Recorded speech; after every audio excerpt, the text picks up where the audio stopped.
Sa gitna ng tumpok ng maitim na mga ugat, pinili ni Udiidu at ng pinuno ng Mantribe na magsalpukan sa isang siwang sa pagitan ng dalawang malaking ugat. Ang liwanag mula sa maze nang sumalpok sa kamay ni Udiidu ay sumabog sa lahat ng direksyon. Sa pagkakataong iyon, agad na ipinasok ng pinuno ng Mantribe ang kanyang kamay upang sugurin si Ngutudu, planong saktan siya ng malubha. Napakalakas ng kanyang mga kalamnan na kahit wala siyang hawak na spike mace sa kamay, kaya niya pa ring gumalaw. Bagaman si Ngutudu, na may maraming karanasan sa labanan, ay kumpiyansang kayang saluhin ito, sa isang iglap ay napagtanto niya ang dahilan kung bakit sumugod ng mag-isa ang chief na ito. Ang lakas na ito ay pambihira, masasabi kong ito ang pinakamalakas na tao na nakita ko. Hindi siya maaaring maging pabaya. Sa harap niya, isa ng pag-indayog ng mace.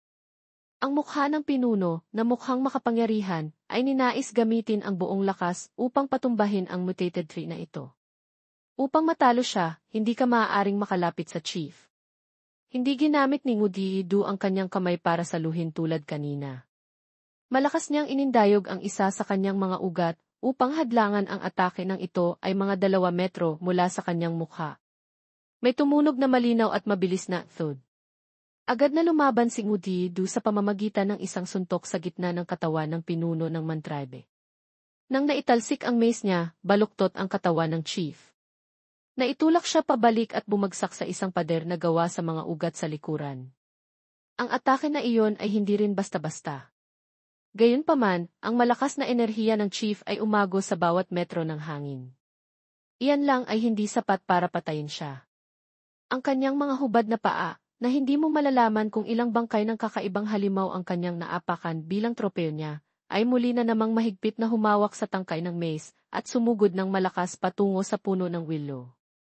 Ang kanyang mga mata ay pula pa rin, ang kanyang mga maskuladong katawan ay mabilis na gumalaw sa hangin.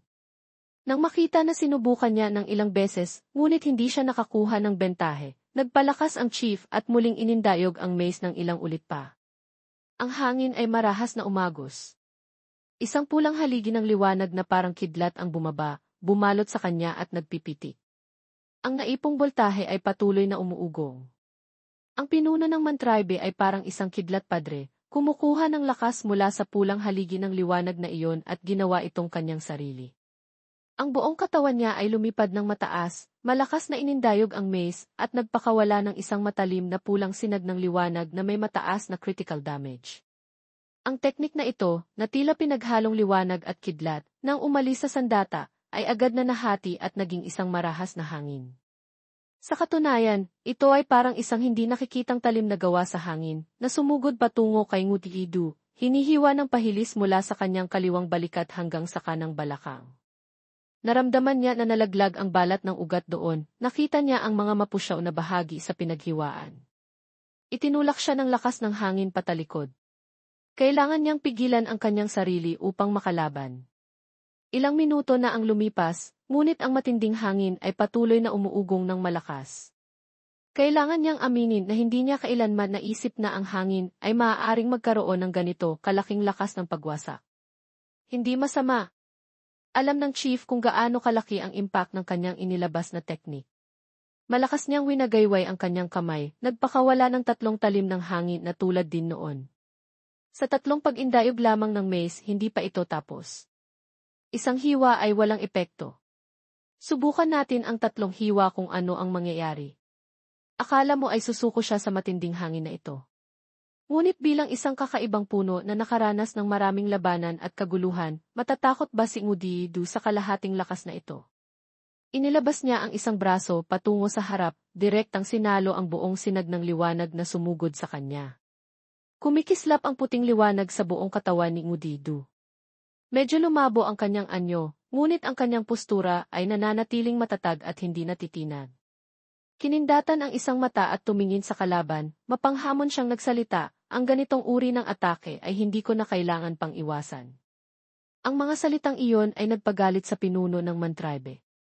Hindi niya pinapayagan ang sinuman na maliitin ang kanyang lakas. Naggalit ang ngipin, muling sumugod ang chief.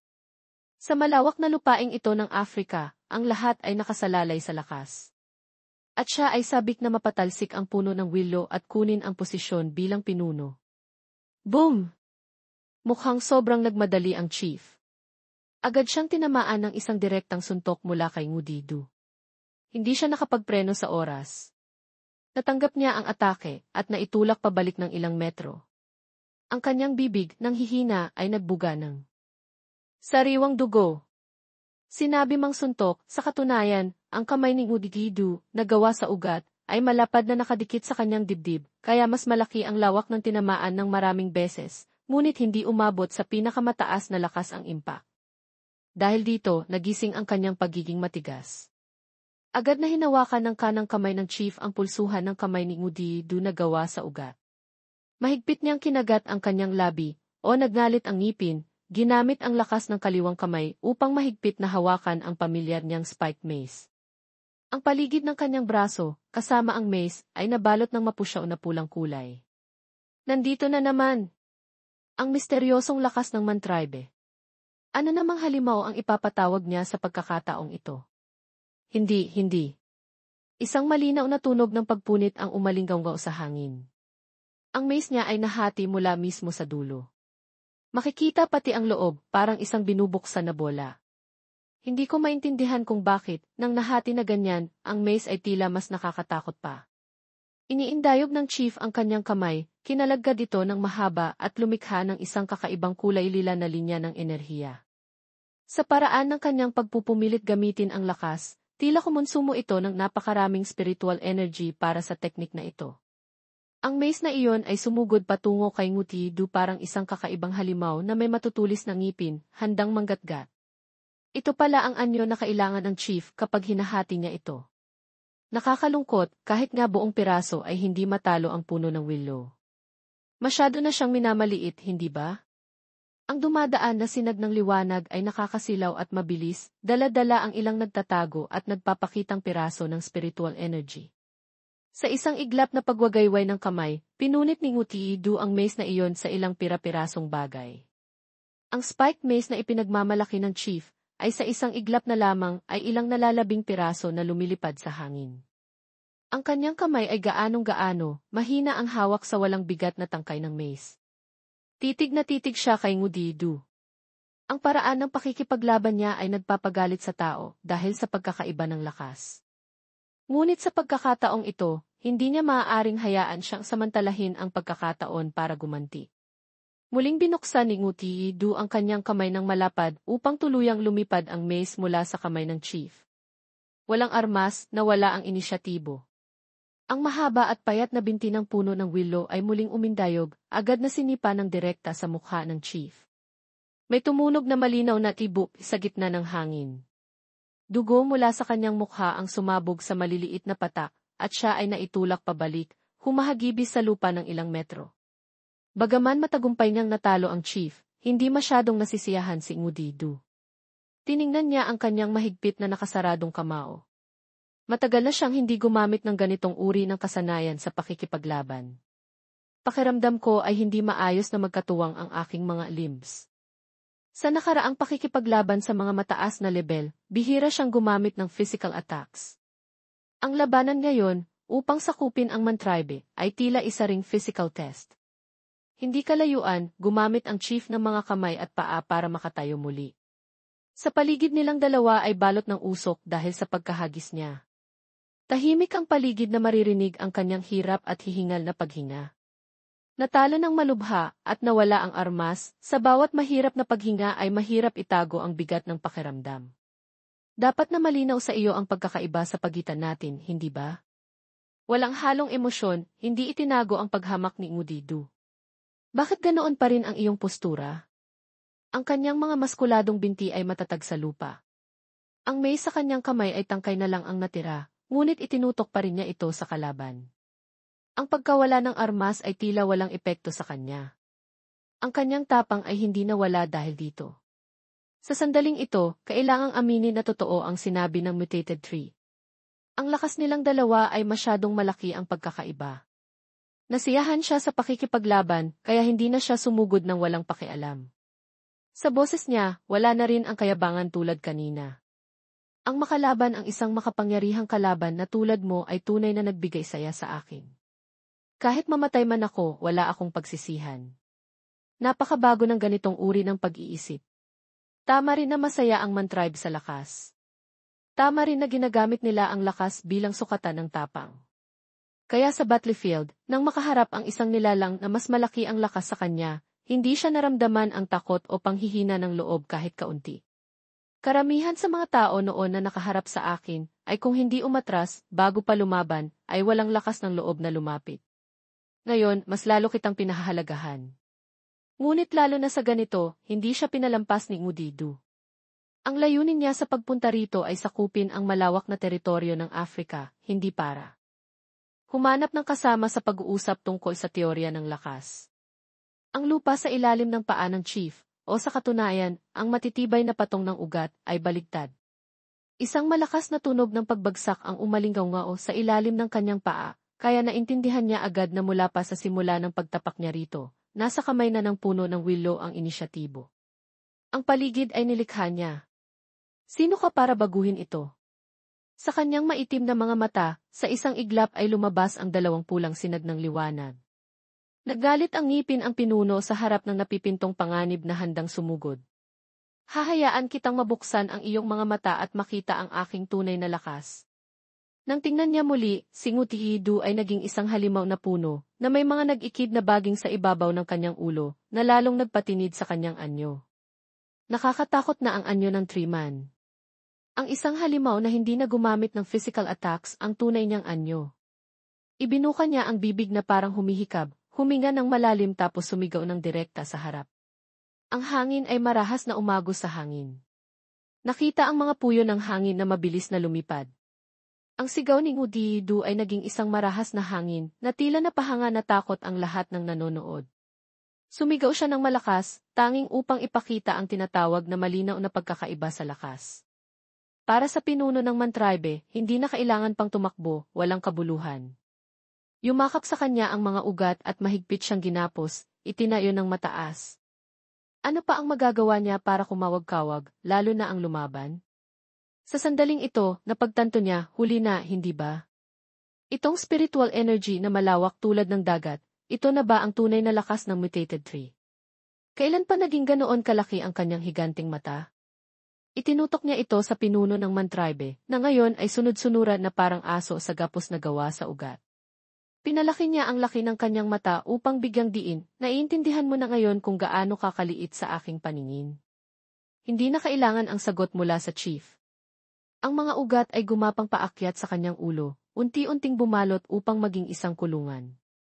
Kasama ng nakabalot sa kanyang katawan, mabilis na naikulong ang chief sa loob. Ang pinuno ay natapos na ang pag-handle. Ang mga ugat ng mutated tree ay umindayog at gumalaw ng malakas sa lupa, sumugod sa gitna ng makakapal na puno ng Afrika. Sila ay parang mga ahas na nag-uunahan sa bilis.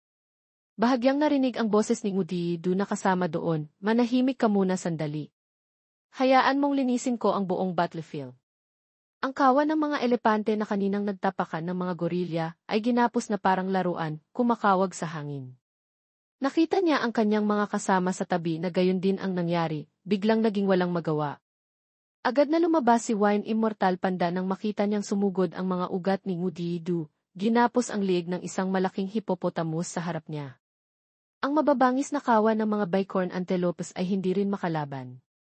Ang marahas na pag-ilog-ilog ng kanilang katawan ay lalo lang nagpasakit sa kanila. Ang mga ugat ng puno ng willow ay butas sa lupa o gumapang ng napakabilis, lumitaw kung saan-saan sa battlefield ng Afrika, binasag ang bawat piraso ng lupa. Sa isang iglap, itinakda ang pagtatapos ng labanan sa pagitan ng Misty Mountain at ng mga tribu sa Afrika. Sa Afrika, gabi na. Sa Europe naman, bagong araw na may maliwanag na sikat ng araw.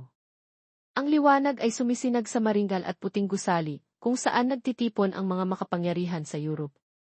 Sa sandaling ito, ang mga taong nakasuot ng puti ay nakatingin sa itaas sa isang projected screen, na nagpapakita ng eksena ni Ngudidu na nagiging halimaw, umuugong at nagpapakita ng lakas sa harap ng kalaban. Ang tahimik na espasyo sa loob ng kastilyo ay lalong nagpatinid ang kanyang ungol. Ang labanan sa Afrika ay walang anino ng mga tao mula sa ibang kontinente, ngunit bawat galaw ay direktang ipinapalabas para sa kanila. Tumakbo patungo sa Afrika. Ang bilis na paggalaw sa loob lamang ng ilang araw ay masyadong mabilis. Isang matandang lalaki na tila may maraming karanasan ang nagbigay ng pagsusuri. Lahat ay alam na magiging pinuno siya ng mundo. Ngunit ganyan lang kadali ang paglawak mula Australia patungo sa Africa.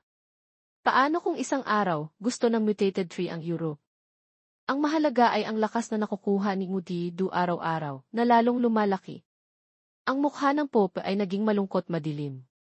Matapos talunin ang darkness, ganyan na pala ang pag-unlad nito. Mas mabagal ng kaunti ang 10-Nation Alliance sa pagkuha ng impormasyon.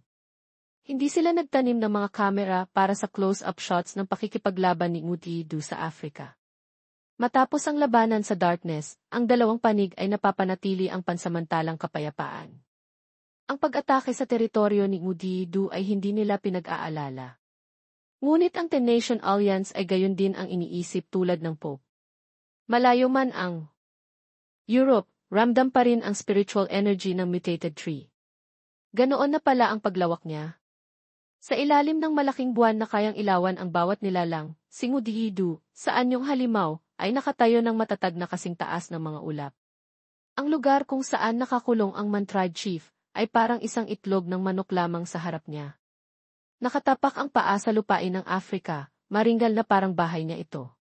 Hindi kalayuan ay ang buong mutated beast ng Africa, nakayukod ng may kahinaan. Walang sinuman ang naglakas loob na lumaban, kahit mula sa iba't ibang lahi. Noong una ay nagnanasa sa masarap at masustansyang pinagmumulan ng spiritual energy at nalulong dito. Ngayon, lahat sila ay mukhang miserable dahil napilitang sumuko. Lumukso si Wine Immortal Panda mula sa isang bato, patungo sa isa pa upang tingnan ang sitwasyon, at nagbigay ng maikling ulat. Lahat na nilalang na lumaban ay yumukod na at nagpasako. Lahat ay kinontrol ang takot na pinakawalan ng Master. May huling pangungusap na hindi siya naglakas loob na sabihin, inisip na lamang ng tahimik sa loob, mas nagiging nakakatakot na ang Master. Ang lakas na nakakalamang at ang presensya na pinapakawalan ni Ngudi ay lalong nagtutulak sa mga tao sa kawalan ng pag-asa.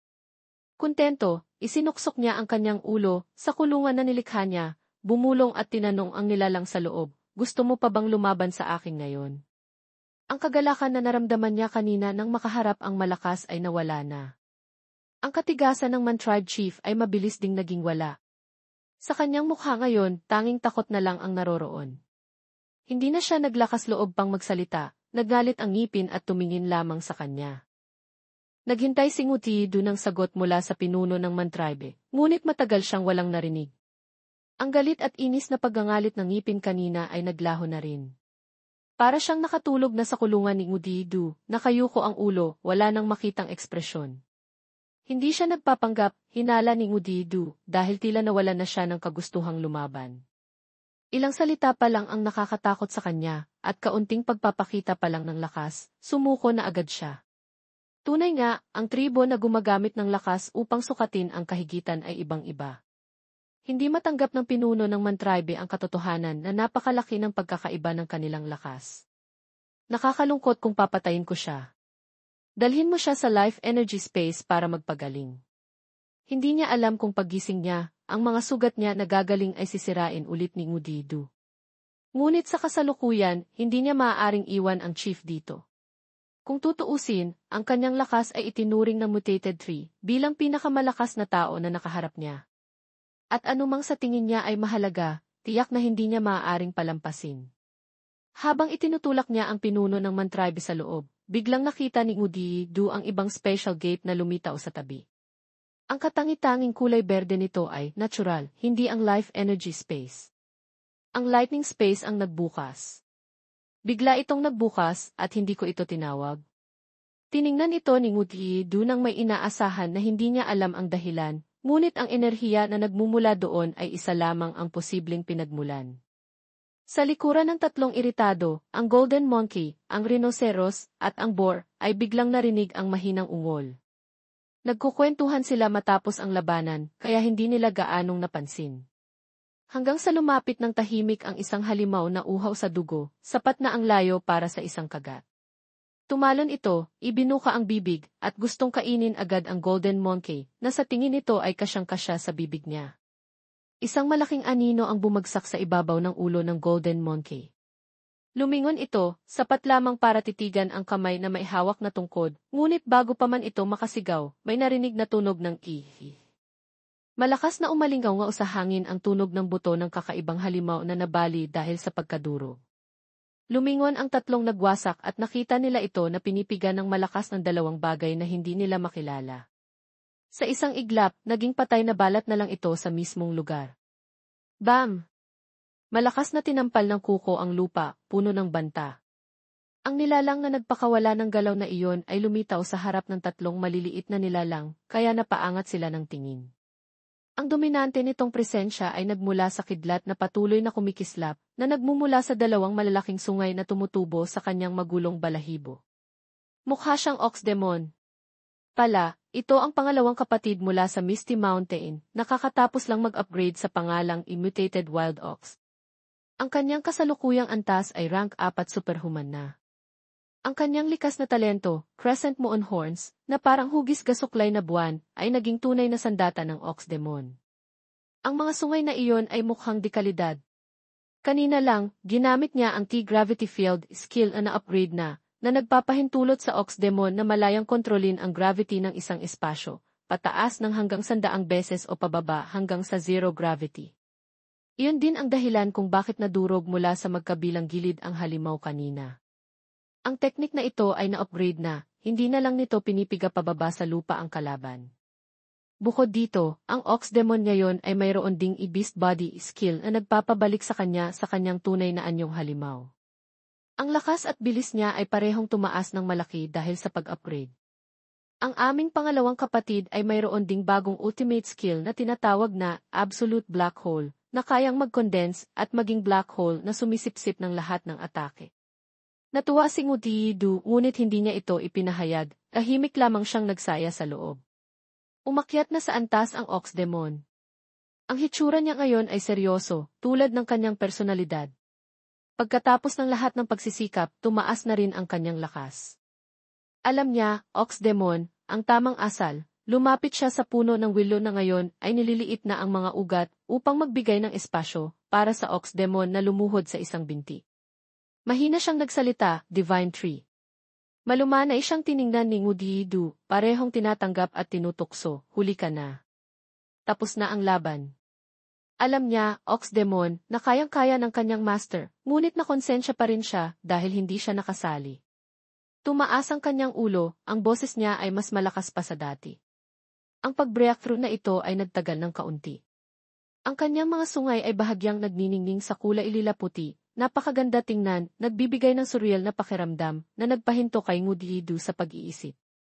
Ang kanyang likas na talento, ang E-Crescent Moon Horns, ay naging tunay na sandata na. Mayroon din siyang deep gravity black hole na hindi masusukat. Hindi masama. Ngayon lamang masasabing mas malakas ka kaysa dati kumpara sa RB Ox Demon's previous form. Ang gravity suppression ay tanging makapigalang ng tao sa lupa, at kapag ginamit sa malaking lugar, ito ay labis na nakakapagod. Ang kasalukuyang kasanayan ng Ox Demon ay napabuti na ng malaki. Tiningnan niya, Ngudidu, ang nin-tailed fox na naghihintay ng utos. Ipasok mo ang mga kakaibang hayop na gustong sumali sa atin sa Great Earth Space at Life Energy Space. Ang Africa sa ilalim ng paa ni Ngudidu ay muling naging tahimik tulad dati. Maraming naiisip sa kanyang isipan. Karaniwan, nag-iisa siya sa pag-iisip ng lahat ng bagay. Bigla niyang naalala na ginamit ng Ox Demon ang lakas ng hugis gasuklay na buwan. Tumingin din siya sa langit, hinahanap ang buwan. Ngayong gabi, maliwanag ang buwan, hindi natatakpan ng maitim na ulap. Naalala bigla ni Ngudidu ang muon laurel tree sa buwan na matagal na niyang itinanim. Kamusta na kaya iyon? Nang itinapon niya ang buto doon, hindi nakalimutan ni Ngudidu, ngunit ito ay bagong tanim lamang. Siya ay tumagal ng mahigit 5 taon upang umabot sa antas 5 na kakaibang hayop. Ang mga kakaibang hayop sa paligid niya ay mabilis ding umakyat sa antas dahil sa tulong ng life essence at ng great space. Paanong makakaasa sa isang bagong tanim na puno sa buwan na hindi pa nagtatagal?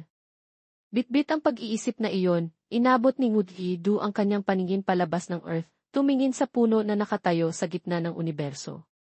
Hindi niya inasahan na natuklasan niyang lumago na ito ng malago at may makapal na mga sanga.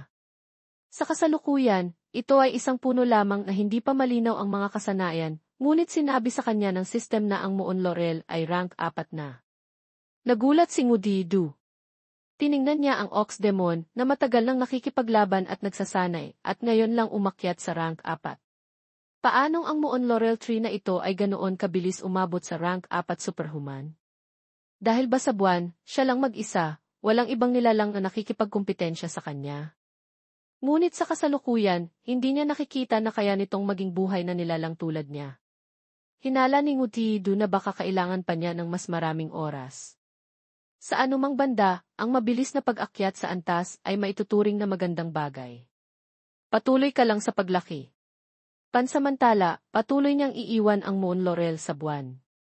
Habang nagdadalawang isip, biglang lumitaw ang isang maliit na anyo na nakasuot ng balabal sa harap niya. Tumawag si Thim Kwang, Master. Binalik ni Ngudidu ang kanyang atensyon. Anong meron ngayon? Ang Wine Immortal Panda at Nin-tailed Fox ay inatasan na bilangin ang mga kakaibang hayop na sumuko, habang si Thim Kwang ang nagbilang sa mga kakaibang hayop sa panig ng Misty Mountain matapos ang labanan. Iniulat niya na natapos na niyang istatistika. Ang ating Misty Mountain ay nagdusa ng isang bahagyang kawalan ng mga namumuno na nasugatan, ngunit kumpara doon, nakabihag tayo ng 8 rank 4 powerhouses. Kasalukuyan silang nakakulong sa Ice Pillars ng White Dragon, naghihintay ng desisyon ng Master. Napakaganda!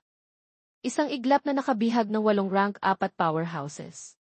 Tuwang-tuwa si Ngudidu, ngunit bigla siyang naalala. Ang bilang na ito ay eksakto naman. Ha? Bakit 8 lang? Dapat 9 sila, di ba? Sumimangot si Ngudidu at tumingala, sinubukan niyang alamin kung nasaan ang huling nilalang. Wala sa kanyang mga nasasakupan ang nakaalam. Isa lamang sa kanyang mga ugat ang mabilis na umusad.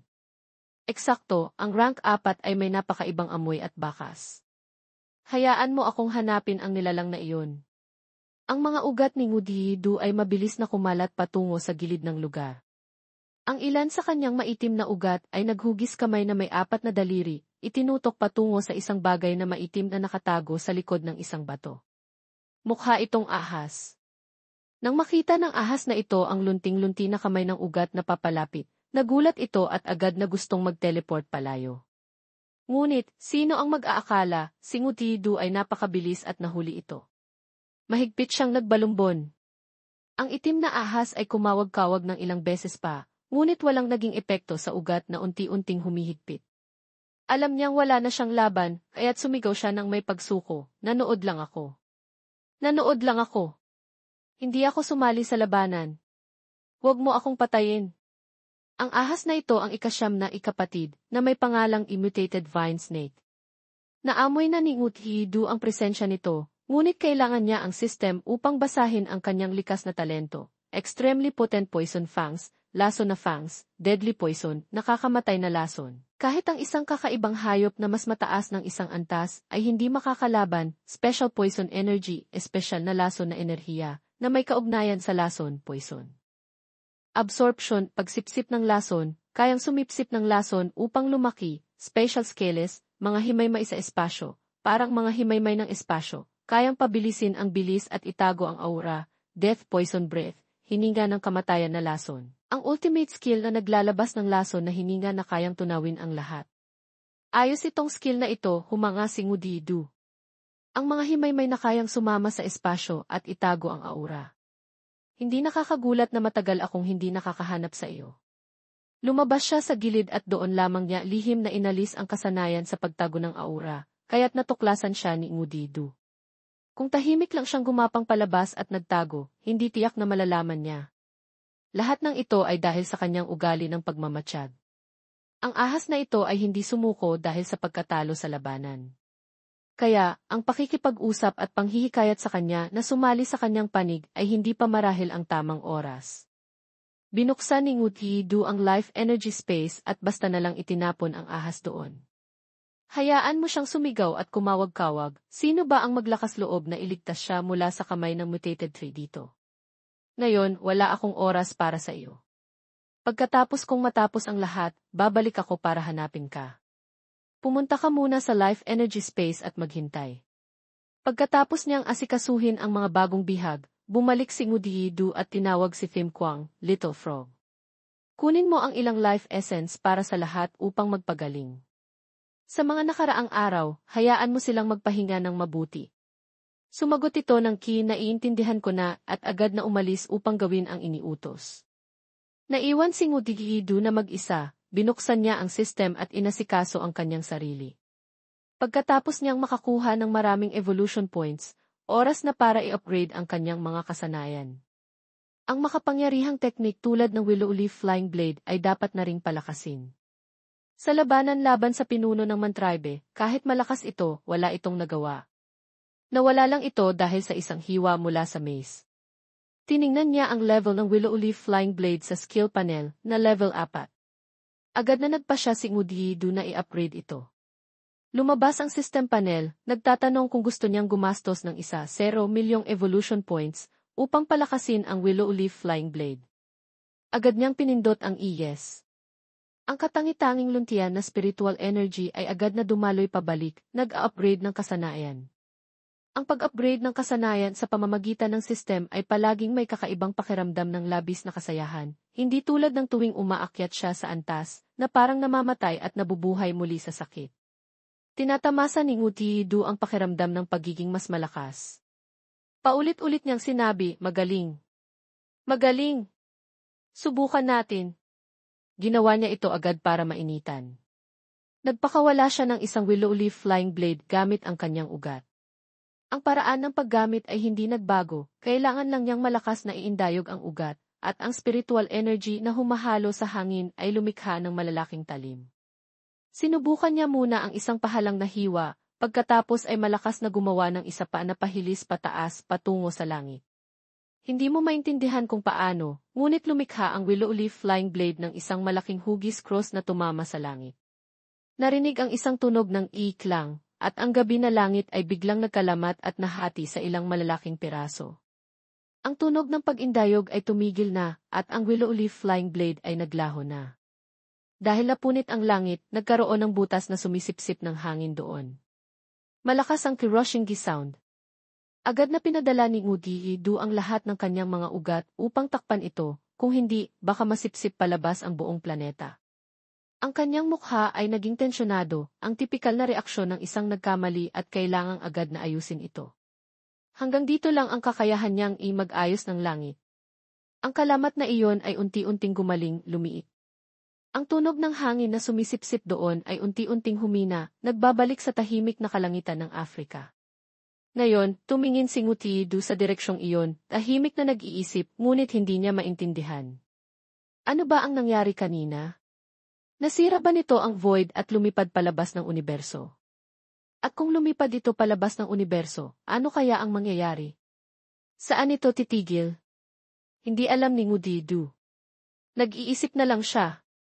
Bukod sa buwan na pinakamalapit sa Earth, kung saan nagpadala si Ngudido ng buto ng Muon Laurel, marami siyang kailangang asikasuhin. Wala pa siyang oras upang galugarin ang labas na universo. Sa sandaling iyon, lumabas ang system notification, tulad ng dati, pagkatapos gamitin ang bagong kasanayan, Heaven Cutting Flying Blade, Tao of Wind Blade Comprehension 1%. Bagong mga termino ito na hindi pa narinig ni Ngudido. Itinaas niya ang kanyang ugat at hinimas-himas ito, nag-iisip. Ano ang Tao of Wind Blade? At Comprehension 1%. Biglang nagliwanag ang kanyang isipan. Iyon pala ang bagong pangalan ng Willow Leaf Flying Blade pagkatapos ng pag-upgrade, Heaven Cutting Flying Blade, na may kakayahan na Tao of Wind Blade. Nang makita niya ang kalamat kanina sa langit, nagtaka si Ngudido. 1% na comprehension. Ganoon na kalakas? Gaano kaya ito kalakas kapag umabot na sa 100%? Bigla siyang naging masigla. Meron na siyang layunin na susundan. Pagkatapos ng nakakagulat na pangyayari, ang puno ng willow na naglakad, mula Australia, patungong Africa at winasak ang buong ekosistema doon, agad na nag-organisa ang mga superhuman ng isang pulong sa Free Alliance City. Mula nang magsimula ang laban sa darkness, mas lalong nagtipon-tipon ang mga tao doon. Ang pangunahing layunin ay alamin ang sitwasyon at humanap ng paraan para iligtas ang kakaunti na lang na populasyon. Naging isa si Yu-Er sa mga nangunguna at nagsimulang magsalita. Matapos matalo ang Darkness, mayroon tayong 18 rank 4 superhuman sa panig ng tao. Sa pagkakataong ito, ang mga henyo ng ating lahi ay nagtipon upang pangunahing talakayin ang hinaharap na direksyon ng ating lahi. Susunod ay paano haharapin ang mga mutated beast na lumakas na. Ang kinatawa ng European Holy See, ang Saintes Ilia, na may gintong buhok at asul na mga mata na parang tula, ay marahang nagsalita, hanggang sa kasalukuyan, maliban sa Australia kung saan mahirap na mabuhay ang tao. Ang Africa kung saan nangingibabaw ang mantribe, at ang Antarctic na hindi pa malinaw ang sitwasyon, ang ibang mga kontinente ay nananatili pa rin sa ilalim ng kontrol ng tao. Ibinigay niya lang ang impormasyong iyon. Biglang, mula sa kabilang panig, narinig ang mapangutya na boses. Ito si Alian, ang kinatawa ng Free Alliance. Tumawa siya ng may pang-iinis, masyado mo namang tinataas ang pagtingin sa sangkatauhan.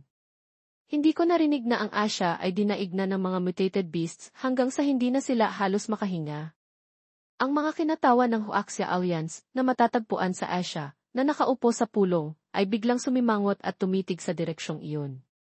Ang kanilang tingin ay nagsasabing, wala pa akong sinasabi tungkol sa sarili naming tahanan. Sino ka para gumawa ng gulo? Ang tingin na iyon ay hindi nagpakita ng anumang pagsuko. Si Alian, na may ugaling agresibo, ay lalong naging masigla nang mapasigaw niya sa galit ang mga tao mula sa Huaxia Alliance. Direkta niya silang hinamon, "Oh, hindi ba totoo ang sinabi ko?" Biglang tumahimik ang pulong ng Free Alliance. Hindi lahat ng superhuman ay mahilig magsalita, at hindi rin lahat ay uhaw sa laban tulad ni Alian. Sa kabilang banda, natatakot silang kamuhian sila ng Huaxia Alliance. Pagkatapos ng lahat, ito ay isa sa malalaking puwersa ng sangkatauhan. So, ano na? Nang makita niyang tahimik ang lahat, walang sumasagot sa kanya, lalong nagpakita si Alian ng kayabangan.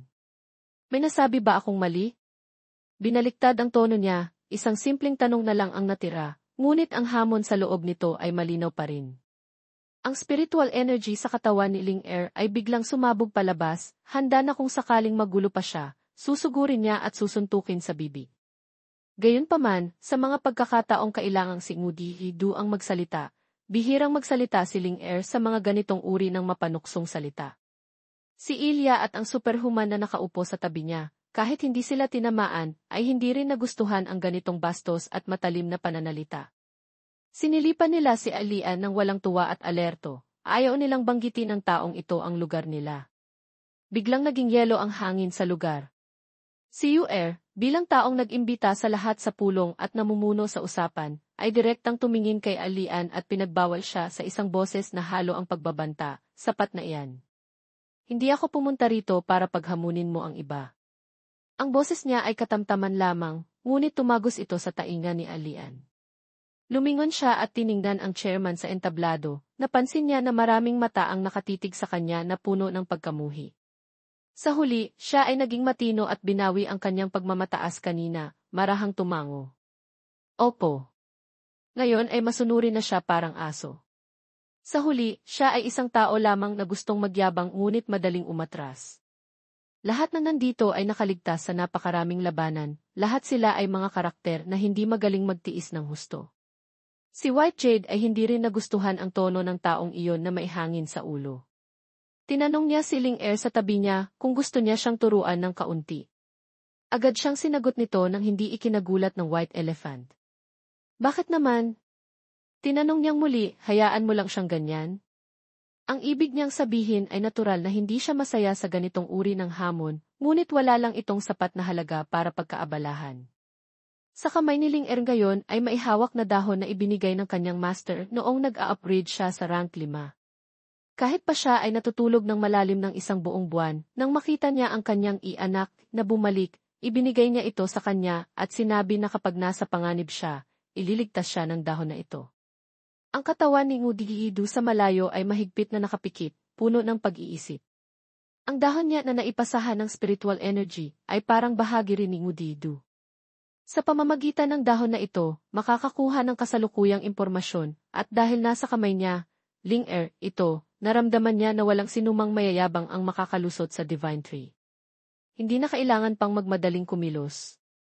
Tumitingin sa langit patungo sa direksyon ng Free Alliance, napansin ni Ngutidu na tinatawag siya ni Xiao King sa pamamagitan ng spiritual leaf na ibinigay niya dati. Nang banggitin niya si Xiao King, naramdaman niya ang pakiramdam ng kaginhawahan na kumalat sa kanyang isipan. Sa pinakahuling pagbalik ni Xiao King, nagdala siya ng Lightning Spirit Stone upang maabsorb ng Master. Nang pag-isipan, matagal na si Ngutidu sa Africa. Lahat ng Spirit Stone mines dito ay naabsorb na niya. Ngayon, hindi lamang kailangan niyang i-upgrade ang kanyang lakas, kailangan din niyang asikasuhin ang 9 Great Spaces. Ang Flame Space at Great Earth Space ay parehong lumawak na sa 7,000 metro kwadrado, sapat na upang maglaman ng isang maliit na lungsod. Ang pinakamahalaga ay ang bawat espasyo ay nakatanim ng mga uri ng spirit flowers at spirit herbs na angkop sa katangian ng bawat isa. Kapag lumaki ang mga espasyo sa 100,000 metro kwadrado, magagawa na nitong talagang akitin ang buhay mula sa labas upang dumami at lumaki dito, at maging isang maliit na mundo. Habang siya ay nakalubog sa pag-iisip, ang matingkad na pulang mga buntot ni Nine-tailed Fox ay lumapit sa kanyang harapan, magalang na tinawag, Master. Lahat ng kasama ay nakabalik na sa kanilang mga espasyo. Ang eldest sister, Nine-tailed Fox, ay papasok din sa flame space upang magsanay pagkatapos mag-ulat. Natural, si Ngutidu ang magliligpit sa labas na lugar. Walang pagmamadali siyang nagsabi, kung gayon, umuwi na tayo. Kahit pa lumipad siya mula Australia, patungong Africa, para sa Spirit Stone Mines, ang Misty Mountain ay walang pangangailangang magbukas ng karagdagang sangay dito. Sa Free Alliance SFI City, kung saan ginanap ang pulong ng mga superhuman, ilang araw na itong hindi natatapos. Pagkatapos bigyan ng pangkalahatang ideya ang kasalukuyang sitwasyon, isang lalaki na mukhang matapang ang nagsalita upang ipaalala sa lahat na huwag maging mapagmataas. Sa pagkatalo ng darkness, tiyak na malaki ang naging ambag ng kakaibang nilalang na iyon. Kahit pa ang pagsalakay sa Europe at Huaxia o ang paghaharap ng Australia at darkness, masasabing 2 beses nitong iniligtas ang sangkatauhan. Ang bilis na pag-unlad nito ay isang bagay na hindi natin mahigitan kahit anong gawin natin. Hindi ko iniisip na may anumang pakinabang sa pakikipaglaban dito. Sa katunayan, marami sa nangungunang superhuman ang nakaalam nito. Gayunpaman, marami ang agresibo at ayaw pumwesto sa likuran ng isang puno. Dahil may nagsalita na, pagkatapos noon, isang lalaki na may kulot na buhok ang mahinang sumang-ayon. Tama! Kahit pa sinakop ng mutated tree na iyon ang 3 lungsod ng Huaxia, hindi nito sinaktan ang mga mamamayan doon. Bukod pa rito, batay sa kasalukuyang sitwasyon, hanggat hindi maapektuhan ang kaligtasan nito, hindi ito aatake sa sangkatauhan. Muli na namang sumingit ang boses ni Alian. Nakatayo ang kanyang buhok na parang hinahanap kung may mas malakas sa kanya para tutulan siya. Kahit pa pinaalalahanan siya ni Yuer kanina, hindi pa rin siya natuto. Pag may pagkakataon, bigla siyang sumisingit. Hoy, hoy, hoy! Masyado ninyong tinataas ang prestihiyo ng iba. Natakot kayo sa kakaibang puno na iyan. Nagtanong si Ling Er bago pa man manghina ang loob ng iba, diretso niyang sinabi kay Alian, kung sa tingin mo ay sapat ka ng malakas para talunin ang mutated tree, malaya kang hanapin siya ngayon.